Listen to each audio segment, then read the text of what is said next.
Good evening. Today is Tuesday, April 23rd, 2019. This is the start of the Hanson Board of Selectmen meeting. This meeting is being televised by Whitman Hanson Cable Access. Please rise for the Pledge of Allegiance. I pledge allegiance to the flag of the United States of America and to the republic for which it stands, one nation, under God, indivisible, with liberty and justice for all. All right, we're going to jump right to it. Old business, recommendations of annual town meeting, Article 5.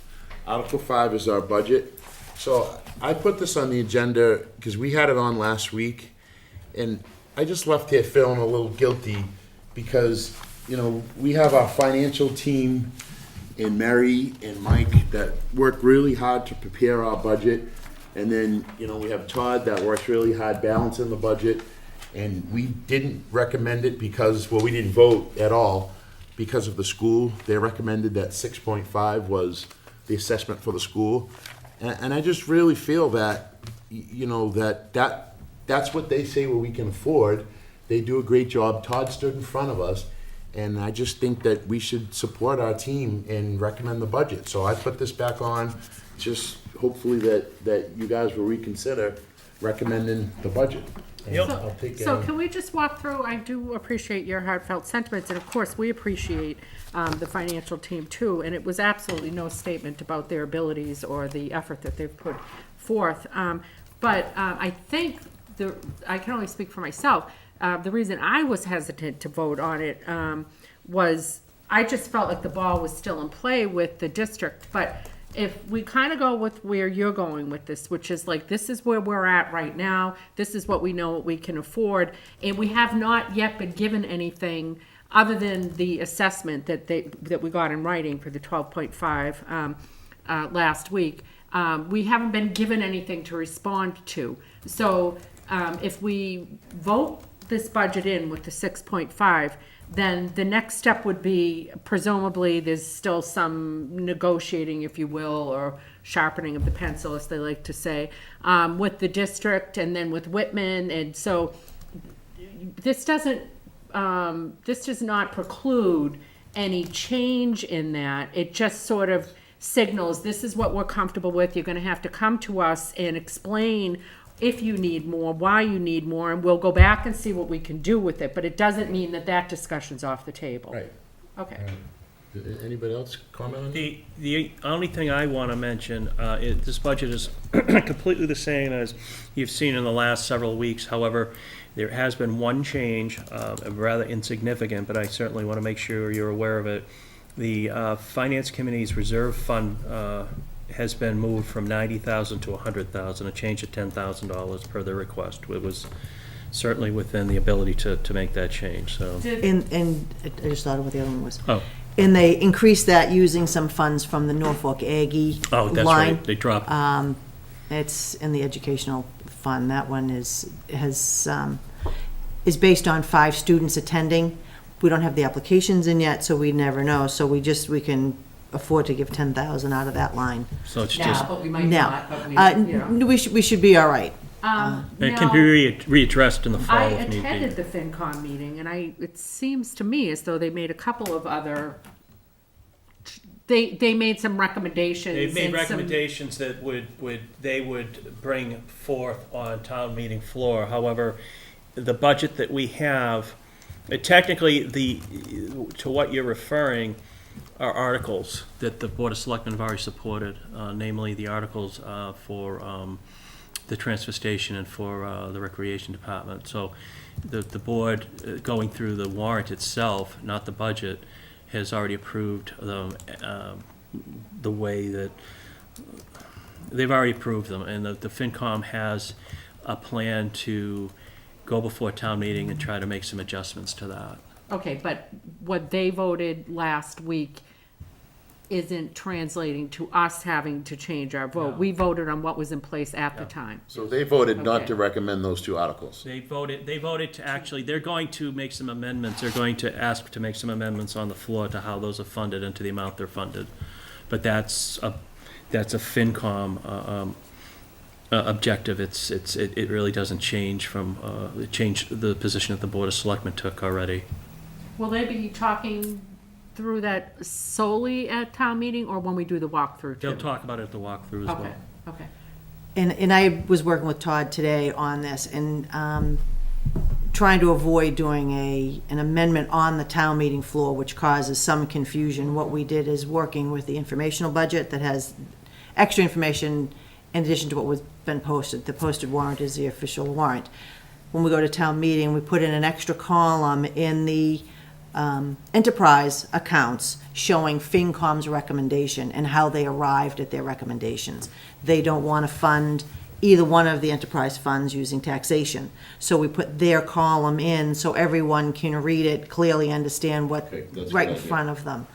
Because with amendments, the town clerk gets it, the moderator gets it, and then somebody stands up on the floor and tries to explain what they're talking about.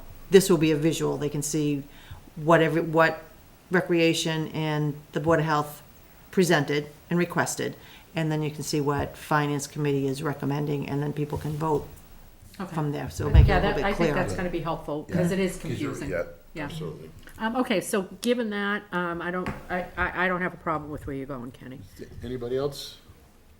Okay, so I'm looking for a motion to approve Article 5. So moved. Annual town meeting. Motion's made and seconded. All those in favor? 5-0. Thank you. Okay, next up is discussion and possible vote on 911 regional dispatch. So, first of all, Mike, I want to thank you for getting us this information in a timely manner. Because we had a lot of requests that we wanted, and I think that Duxbury responded pretty well too to questions. I know Laura, you had some questions, and Matt had some. Matt had some. Jim did. And, I liked the responses that came back. Did everybody get a chance to? And then Mike sent the updated contract yesterday. So, yeah, he did send the updated contract, and I know we had numbers, in response to our request for numbers, which it could just be me, but I found them somewhat mystifying, and I was hoping that you might be able to demystify them, by giving me the bottom line of how much is it going to cost us to move, how much additional money, if any, will it cost the town to move to the regional dispatch out of pocket? None per se. Given, I'm sorry, I should clarify, with the additional stipulation that we not be black, go black. Well, in all honesty, the premise is, and we've got a year to figure it out, there will be a savings of approximately $200,000 off the bat in terms of the budget that stands right now. Yep. And the new budget that will be voted on town meeting, I believe, augments that by about $80,000. So for all intent and purposes, when we move to the regional district, yeah, that was redundant. When we move to the regional dispatch, there'll be approximately $250 some odd thousand for the police chief to make arrangements to keep the station from going dark. Okay. So I know that, we've had conversations about the amount of money that he'll have, and he'll have, obviously, the course of the next year to figure out how to properly use those funds to reach that goal. And I think we're all fairly confident. Well, we've been given the direction, he's been given the direction to keep the lights on overnight, and I think we're fairly confident with that sort of funding that there will be a solution that's acceptable. I've said, I think individually to each of you at one point or another, that it's not my position to tell the chief exactly how to make that happen. However, it is, we give him an understanding of how much money he has to work with, and I think and I don't want to speak for him, but in the conversations we've been having all along, I think he's fairly confident that he will come up with a solution, whether that's, 3 or 4 new additional police overnight, whether there's an option to use clerical people as opposed to police. But it's a fairly significant amount of money to tackle that problem. So how will that dialogue happen. He'll propose and we will respond, because what I'm concerned with is not just the salaries. We also have to be looking at harnessing ourselves with additional pension, additional health care, and it's the elephant in the room, I'm sorry to say, Well, but. I don't you know. disagree with you, and that's one of my concerns about how we go about it, whether it's sustainable. Just to say that we're going to do X because we have Y amount of money, it does need to be thought out into the future, what sort of increases that we can reasonably expect over the next couple of years, depending upon the type of people we put in there. But, and while my preference would be that the solution be found with the money that we will be, I guess it's cost avoidance would be, I guess, the right term. If we have to make adjustments in the future to make and add money to it, I don't want to do that, but we'd have to have that conversation. And again, we have, I think, a fairly strong base off of which to work, $200,000 to $250,000. And over the course of the next year, we work out how exactly that's going to be implemented. Okay, but, so I guess what I'm saying is, I would prefer, to me, I don't want the approach of, like you get when you go to buy a car, like, how much can you afford a month? I don't want that approach. I want a couple of options laid out to us with price tags attached, and then have us be able to respond to them. I don't want to say, hey, we've got, in this case, like 250,000, make it work for 250. I'd just like to see like this is what it will cost if we do with clerical, and here's the pros and cons. Here's what it will do if we do full-time police. Here's the pros and cons. Here's what it would be if we did overtime with existing. I'm making this stuff up. I but, don't disagree yeah, with you, and that's yeah. why I put out the potential option of clerical. I think by and large, the discussion has centered around additional officers, but I think that we also have to take a look at the pros and cons of bringing in clerical people as opposed to sworn officers, so I don't disagree. Okay, great. Not at all. All right, thank you. Does anybody else have any more questions? Mr. Chair, I'll just raise my concerns with this. I know you and I spoke on the side, but just to put it out there, is my biggest concern is right now the numbers work because we're getting subsidized by the Commonwealth of Massachusetts to the tune of $200,000. And from my understanding, that's more than any other community is receiving to go to a regional dispatch. So my question is, just looking further down the road, and I know this is, in a sense, hopefully everything will be the same moving forward, but these are my concerns. The subsidy might disappear. And is the town of Hanson really going to be able to afford regional dispatch, as well as keeping the station's lights on throughout the day, and without making any substantial cuts to our first responders? So that's just my concerns moving forward. It's nothing to do with the product of regional dispatch. They do a great job, and I was really thinking more and more about it with now that you can text 911 when you need help rather than calling. We do have to evolve, and I think this is the next step into the 21st century. But these are just my concerns fiscally as we move forward. Mm-hmm. Are we going to be able to afford these services without the subsidy of the Commonwealth of Massachusetts? I agree. I mean, there's no refuting that, Matt. It's the truth. We don't have a crystal ball. Anything can change. Politics can change. The funding of the state government could change. All of a sudden, this could go out of fashion. And the truth of the matter is that once we walk down this primrose path, hand in hand with the regional dispatch, it's going to be very, very, very difficult for us to walk back again by ourselves. It's going to be expensive, painful. It's going to be hard. And I do feel like maybe we've got a little bit of like anxiety because we're in a regional school district, and we've already seen how the rules of engagement have changed with that from when we originally signed up for it. And it's like, well, geez, could we maybe use a different word besides regional, because it kind of triggers. But so I agree with what you're saying. I don't know that it is enough of a concern for me that I wouldn't want to enter into it, but I think we do need to have a jaundiced eye, keep an eye out, just keep an eye on this. And And I do also think this is another reason why, and I'm happy that this was put into the agreement, why we need to have an equal seat at the table. Because if we have an equal seat at the table, we can make sure that they're being aggressive about getting all the funding that's due to the region. You know, not that they wouldn't anyway, but we can be part of that. So, you know, yeah. I mean, is it enough for you to be a deal killer, or?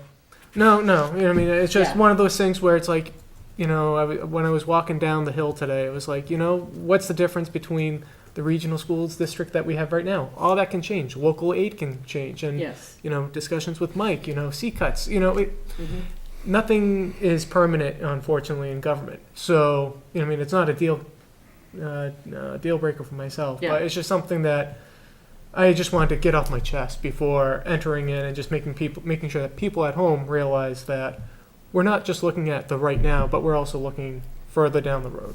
I don't think anybody That's a good point. disagrees. I mean, No, it's a good point. yeah. And on Matt's point about that, one of my concerns was the 90 days. But, you know, with Matt's, you know, if the aid stops, the Rock is gonna have to change the way they do business or how much they charge. Yep. Oh, If absolutely. if the subsidies don't come in, they're gonna have to change. Now, if it came to a point where we got nothing, then we will already have it in place to have a plan to get back to town dispatch if we had to. But we only have to give them 90 days' notice. We'll be working on this a lot sooner than 90 days Right. to come. And that's a due. good point. And don't So- forget, you would have, whether it's clerks or police officers, we don't know that right now, so you would still have those people at the window. The only difference right now, they're not answering a dispatch and radio Right. call. Right. So worst case scenario, if you had to come back, could you incorporate that in with a person at the window, whether it's a clerk or a police officer, is now answering calls as well? Well, it's interesting that you guys mention this, because one of the things that kind of, you know, it's like one of these, it's like an onion, you just keep peeling, it's like, oh, I didn't notice that, oh, I didn't notice that. You know, it's like the more you dig in. So I was reading it, and it totally makes sense. It says like, look, if there's like a catastrophic event and we can't staff it, you guys are on your own for dispatch. Like, we'll do the best we can, but, you know, if we can't do it, so we're going to have a redundancy plan in place anyway. You know, and that's something that we really need to think about. So are there additional like parallel costs that we're not thinking about in order to have that redundant, you know, system in place? And I don't know that anybody's talked to us about that, you know? Well, actually, that was one of the questions that I once asked when we went and visited the station was, wait, what happens if the ocean comes in and sweeps the Rock away? Right. And, What happens if you lose your power? Right. And actually, I work over in Foxborough in the wintertime, and they're actually putting a regional dispatch at F. Gilbert Hill State Forest. And one day out on patrol, they were up at the new dispatch center that they're trying to build out and everything, and I actually met the regional director. And he said, Oh. well, you know, Matt, and I asked that question, I'm like, all right, what happens if this gets wiped out? And he goes, actually, Matt, you know, what would happen if something happened to the Rock? Those men and women, they would report to us over here in Foxborough, and we'd have extra stations for them, and, you know, and vice versa. If something happened here in Foxborough, they come here. And the one in Foxborough is being built in an old nuclear bomb shelter. So, you know, just to make people Yeah. feel a little Yeah. bit better. Yeah. Well, it's just like in Hanson, if something happened to Hanson and they no longer get 911 calls, that would get transferred to East Bridgewater. So East Bridgewater would handle Hanson's 911 calls in the event that the police station flooded or, you know, they couldn't do dispatch right now. But but So- the point is though, we're never really going to completely be able to get out of the dispatch game. I think that's the point I'm making. We're going to I don't know what level we'll have to, you know, like, but we have to, the foolproof plan for them, and again, this would just be worst case scenario, which I hope we never live through and we never have to experience, is they're going to say, we've tried everything we can, maybe we can't connect with Foxborough, we can't, whatever, that they've tried everything, and okay, we're invoking clause, whatever, of the agreement, you guys are on your own, we've done the best we can. So we're going to have some level of equipment and... Well, that same catastrophic scenario you just gave could happen to our dispatch now. It could, So what's the plan? except now we just have, and we've got East Bridgewater as like our backup. It Right. could, but now we're saying, we're sort of, in a way, we're getting like a false sense of like, oh, you know, we're not gonna be doing dispatch anymore, we're out of the dispatch business, the regional dispatch is gonna do it. That's not totally 100% true. They will be doing it, hopefully, the majority of the time, but there could come a time when this gets called into question. So I think that's one of the things, like, we need to kind of have Chief Mix think about it. I'm sure he's already thought about it, but like, what will happen Yes. if that happens? And what does that mean? Like, do we have to keep updating our equipment? Like, what do we have for equipment? You know, because you know, this, I'm way out of my depths on the technicalities of this, but it seems to me like, you know, they'd need to be able to connect with our officers and with the fire guys, and how do they do that? And, you know, as our guys start getting their equipment upgraded, do we have to upgrade the dispatch stuff? Hopefully what I'm saying makes sense to you guys. You know what I'm thinking as you're bringing this up, and I will look into it. I would think that it would make sense, if it doesn't already exist, that the regional dispatch centers have agreements with other regional dispatch centers. In other words, if Duxbury went down, that Holbrook could handle it, or where's the other one that was around here? This Norwell. Hingham, right? Yeah, the Norwell. Hingham Norwell one. So I think we could look into that, because that would make sense for, you know, redundancy on that level. As I oppo- agree that it would make sense, but if you read 5D, if a telephone line failure or technical difficulty, including but not limited to an equipment failure, natural disaster, or storm renders the ROCCC unable to provide dispatch services, and this is right here. Oh, no, I know that it Right. is. The Hanson Police and Fire Department shall assume all responsibilities for police, fire, and EMS dispatch for Hanson using Hanson's resources at no expense to Duxbury until the ROCCC is able to resume its services. I don't really think there's a lot of room for interpretation on that particular clause. All I can say is, if I was Duxbury in the ROCCC, though, I would put that in. Oh, I would There's too. not even a question. Oh, But this- on the other hand, yeah. as And Matt then- said, by the time they got through that night describing the 3 redundancies they have in place, I mean, I think we're thinking this way too hard. It's like, it's not going to come to Hanson. I would absolutely put that in that thing when the volcano comes up. Right. To protect. Well, you're not gonna sue us. And I don't want them to sue us either.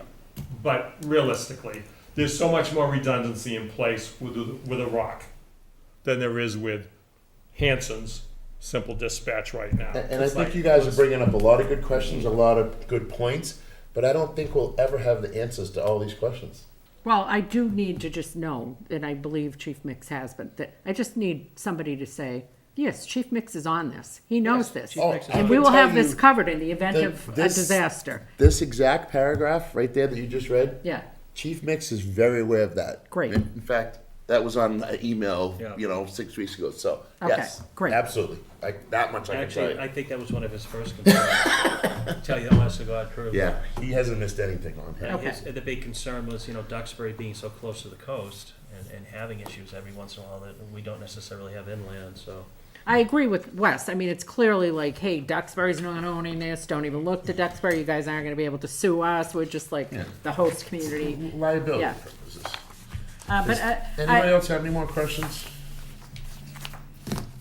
I thought there was a blank in the, maybe you corrected it in the version that we have, but I think when you I sent, definitely like the cleaner version.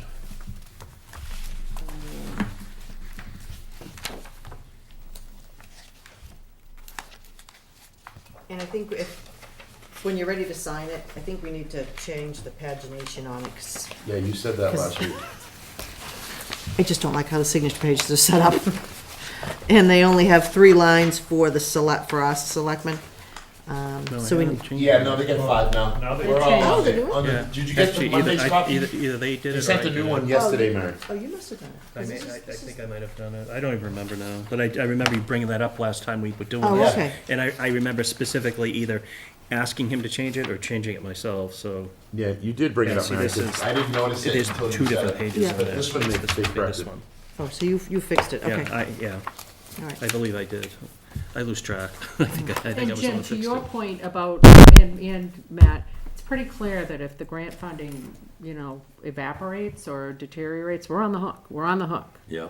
So it's kind of like you're on the hook, and in the good years, you'll have grant money to help you with that amount, but you might not. That's not secure. The one good thing Yeah. though with the 911, the grant money, as you know, when you pay your cell phone bills, Oh, sorry.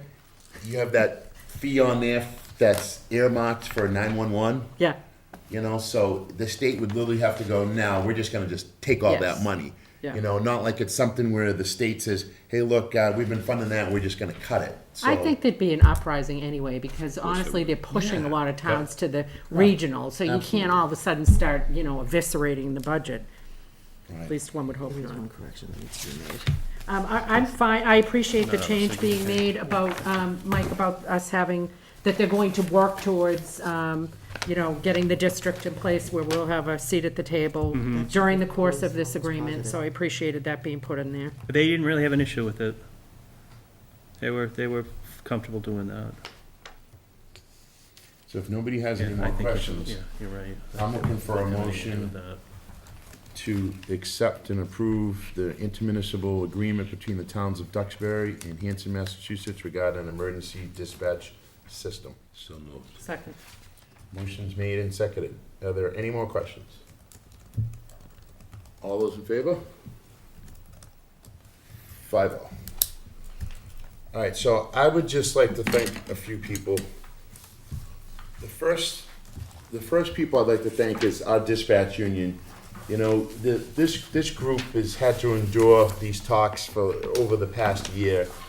And I just want to say, just thank you to that whole group, for hanging in there with us and having the talks, and just having to listen to this. So if I see each one of you, I'll thank you personally, but I really appreciate everything you guys working with the town and hanging in there, through this transition. I'd also like to thank the police chief, Mike Mix, Lieutenant Casey, Fire Chief Jerry Thompson. There's a lot of people involved with this. Also, Robbie, Deputy Fire Chief Robbie, O'Brien. Robbie O'Brien, thank you. I wrote Robbie's name down so I didn't forget it. And then in Duxbury, Chief Nord, Kevin Nord's the fire chief over there. Captain Rob Reardon. Rob's been instrumental in this. He's been at the Rocks. He started it, and he's the one that was, his heart was pinned right here with the Rocks. Also over there is the Rocks director, Michael Mahoney. Mike's the one that spearheads this whole thing.